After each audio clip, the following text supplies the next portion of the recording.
They called it the last great war film. A Bridge Too Far wasn't just epic, it was excessive. 16 major stars, thousands of soldiers, real tanks rolling through Dutch streets.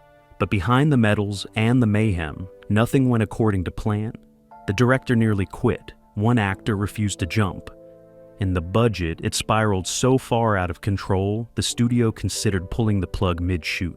These are 20 weird facts about A Bridge Too Far. And the bonus? Wait until you hear what happened to the bridge they promised not to damage. Lock and load. This operation's about to go sideways. Richard Attenborough didn't want to make a war movie. He'd just finished directing Young Winston, and he was exhausted. Then producer Joseph E. Levarne handed him Cornelius Ryan's book about Operation Market Garden, the failed Allied offensive in 1944, thousands dead, bridges lost, a disaster wrapped in ambition. Attenborough read it in one sitting and said no. Too big, too sad, too impossible. But Levine wouldn't stop. He called every week, he sent letters. He flew to London and sat in Attenborough's living room until the director finally caved. The catch? Attenborough had one condition. If he was going to tell a story about failure, it had to be honest. No Hollywood heroics, no sugarcoating, just the truth. Levine agreed, and that promise, it changed everything.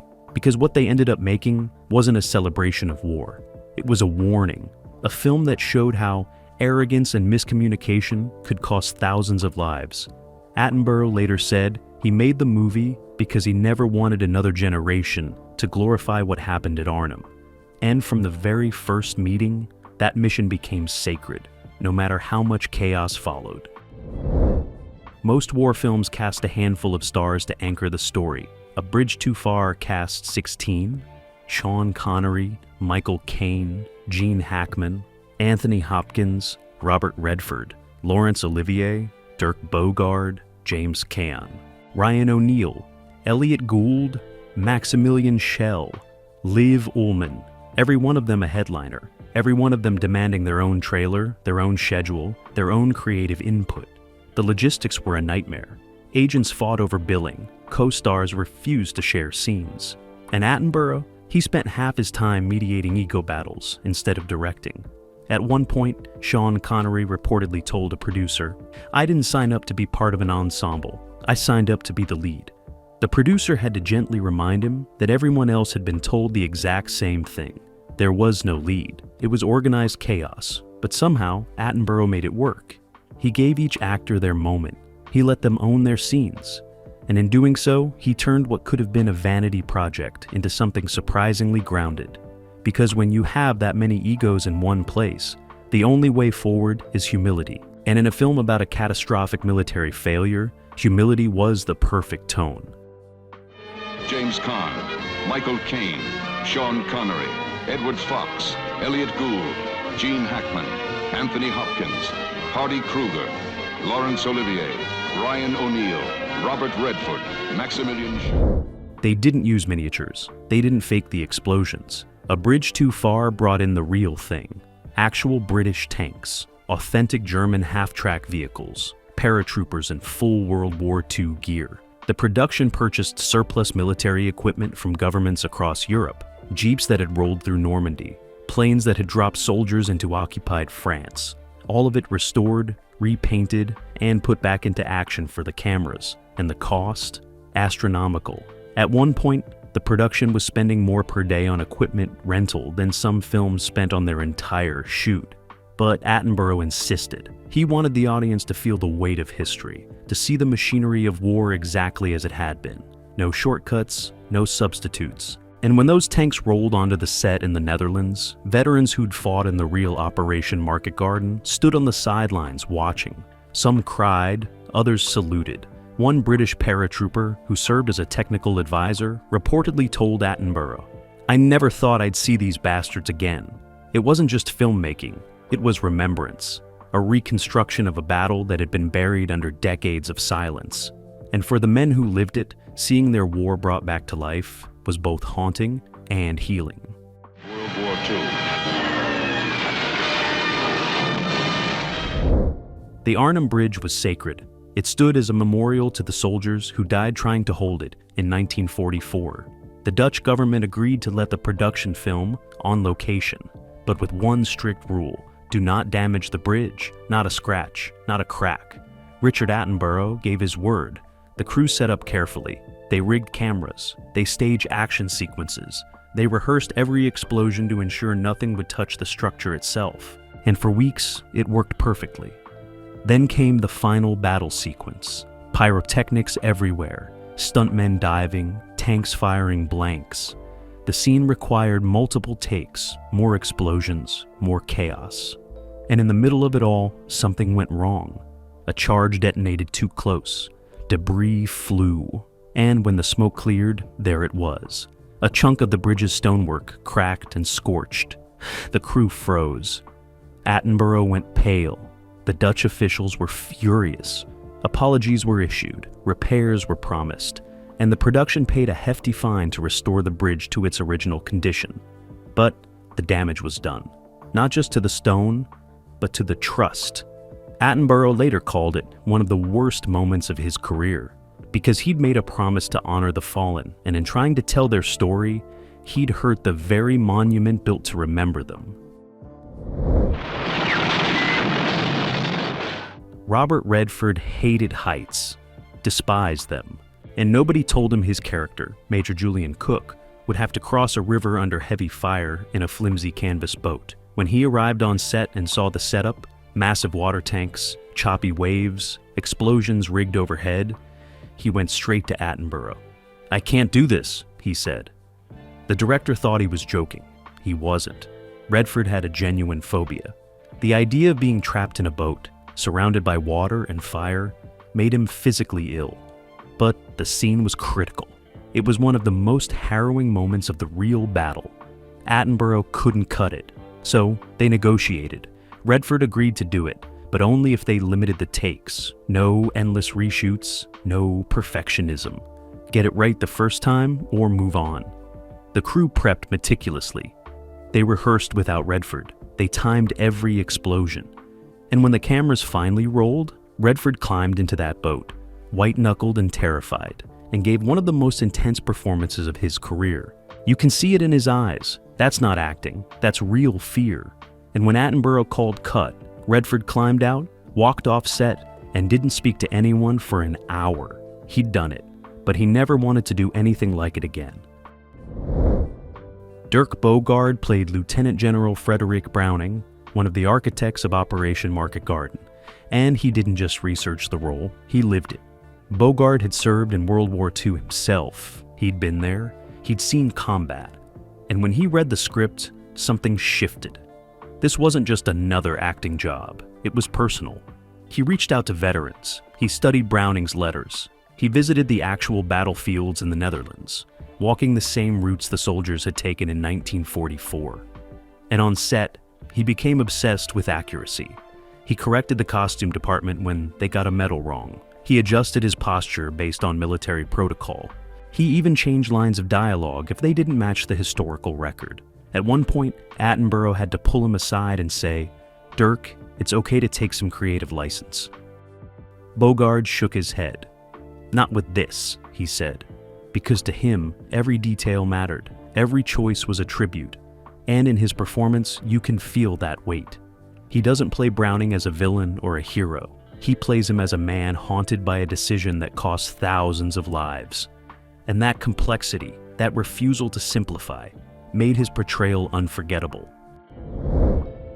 The parachute drop wasn't CGI. It was real. Hundreds of paratroopers jumping from C-47 transport planes over the Dutch countryside. The production hired actual military units to recreate the massive airborne assault that kicked off Operation Market Garden. But coordinating it was a logistical nightmare. Weather delays, equipment malfunctions, planes that wouldn't start.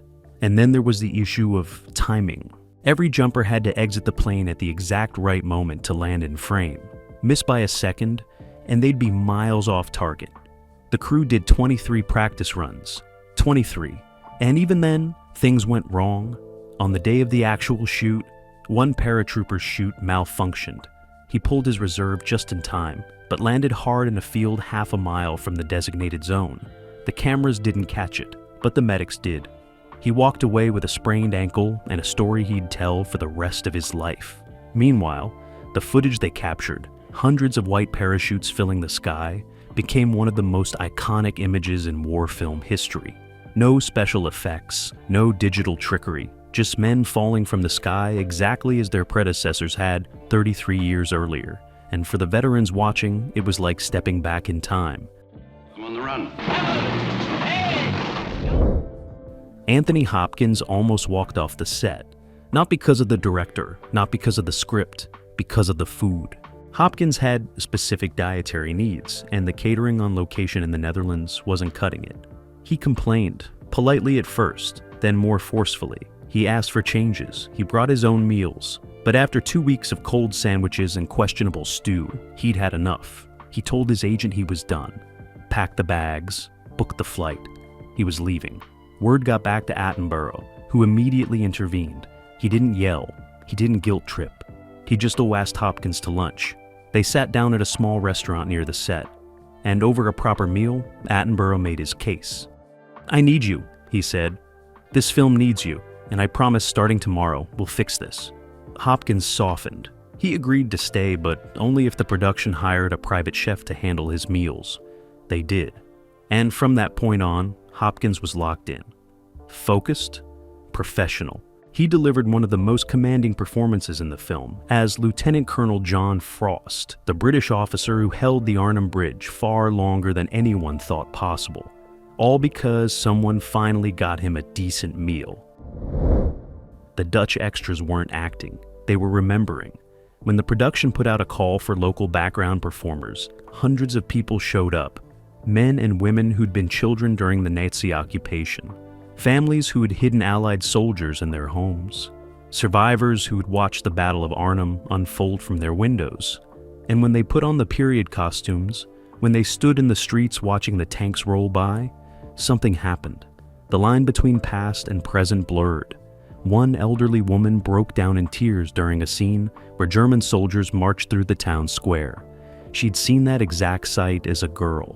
She remembered the fear, the silence, the way her mother had pulled her inside and locked the door. The crew stopped filming. Someone brought her water. Attenborough sat with her until she was ready. And when she composed herself, she insisted on finishing the scene. "People need to see this," she said. "They need to know what it was like."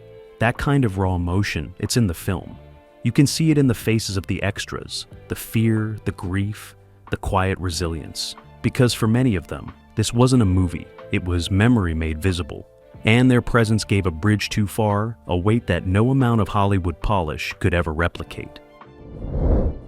The budget exploded, literally and figuratively. A Bridge Too Far started with a projected cost of around $20 million. By the time filming wrapped, it had ballooned to over $26 million, making it one of the most expensive films ever produced at that point. The studio panicked. They called emergency meetings. They threatened to shut down production. But Attenborough kept pushing. More tanks, more extras, more explosions. He argued that cutting corners would betray the story. This was Operation Market Garden. It had to feel massive because it was massive. And reluctantly, the studio kept writing checks. But the financial pressure was immense. Every day over schedule cost a fortune. Every reshoot drained the budget further. At one point, producer Joseph E. Levine reportedly told Attenborough, "If this movie doesn't make its money back, we're both finished." The director just nodded and kept filming, because he wasn't making a movie to turn up profit. He was making a movie to tell the truth. And in the end, A Bridge Too Far did make its money back. Barely. It wasn't a runaway hit, but it earned enough to justify its existence.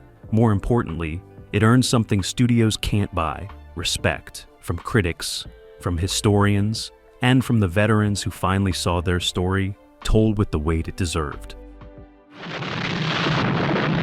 They're 36 hours behind schedule.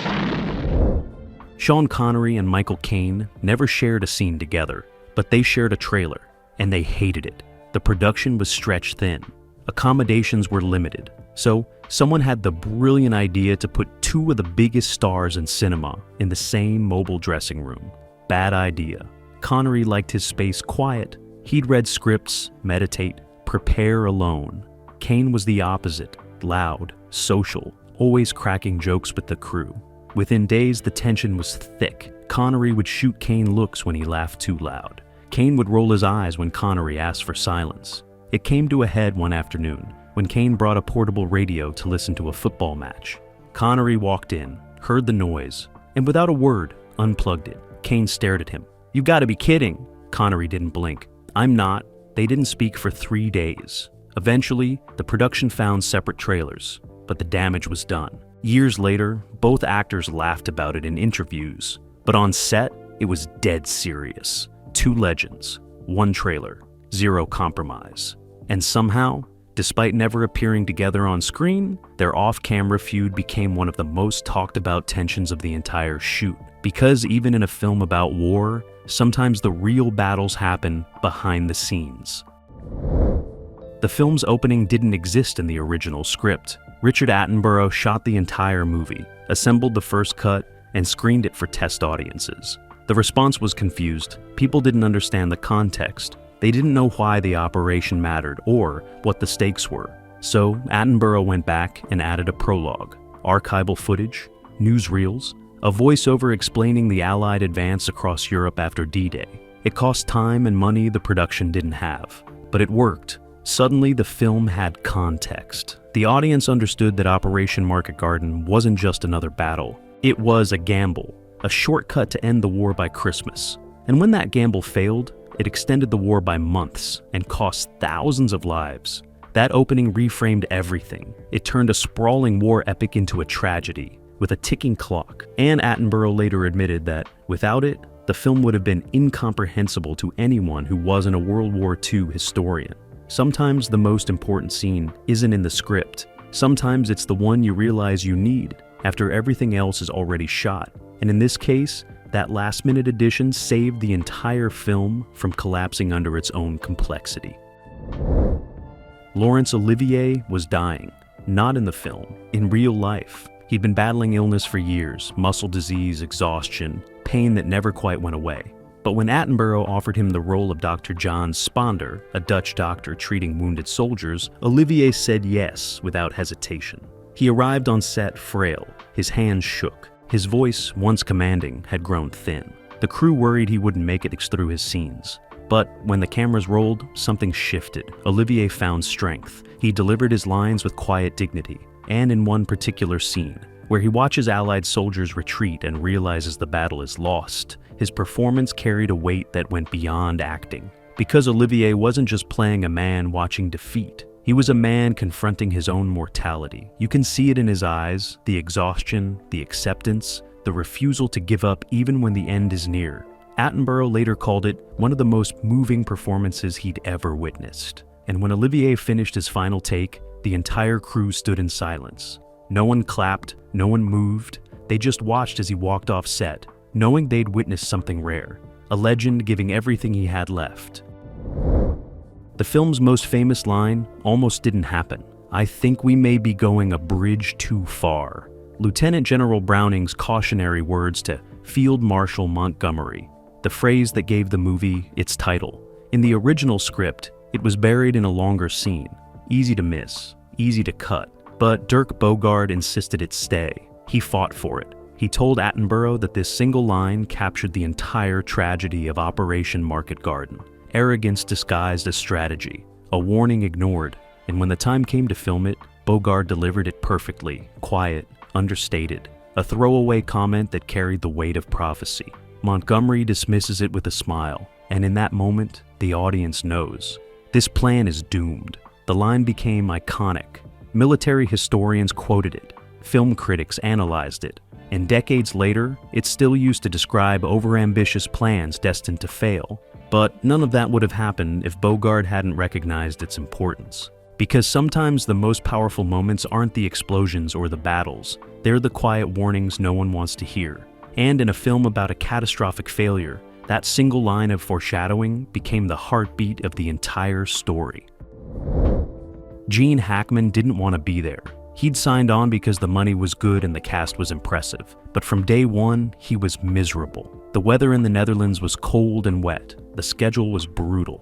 And his character, Major General Stanisław Sosabowski, a Polish commander who warned his superiors the operation was flawed, spent most of the film being ignored and dismissed. Hackman connected with that frustration a little too well. He clashed with the military advisors. He argued with Attenborough over dialogue. At one point, he threatened to walk off set after a particularly long day of reshoots, but he stayed. And despite his behind-the-scenes frustration, Hackman delivered one of the film's most passionate performances. His final scene, where Sosabowski confronts the British generals who blamed him for their failure, crackles with real anger. Because Hackman wasn't just playing a man who'd been scapegoated. He was channeling his own exhaustion and resentment, and it worked. The scene became a highlight, a moment of truth in a film filled with denial. Hackman later admitted he was proud of the work, even if the experience nearly broke him, because sometimes the best performances come from the worst experiences. And in his case, real frustration translated into unforgettable cinema. The film had no musical score for months. Attenborough wanted the battles to feel real. No sweeping orchestras, no emotional manipulation, just the sounds of war, gunfire, explosions, men screaming. And for a while, that's exactly what he had. But when test audiences watched the rough cut, something felt off. The film was too cold, too detached. It needed something to connect the pieces. So Attenborough brought in composer John Addison, who'd scored dozens of films, but never anything this massive. Addison watched the footage and immediately understood. This wasn't a heroic war film. It was a requiem. So he wrote music that reflected that. Quiet, mournful. A score that didn't glorify the battle, but mourned it. The main theme, played on solo trumpet, sounded like a funeral march. And when Attenborough heard it, he knew it was perfect. The music didn't tell the audience what to feel. It just acknowledged the loss.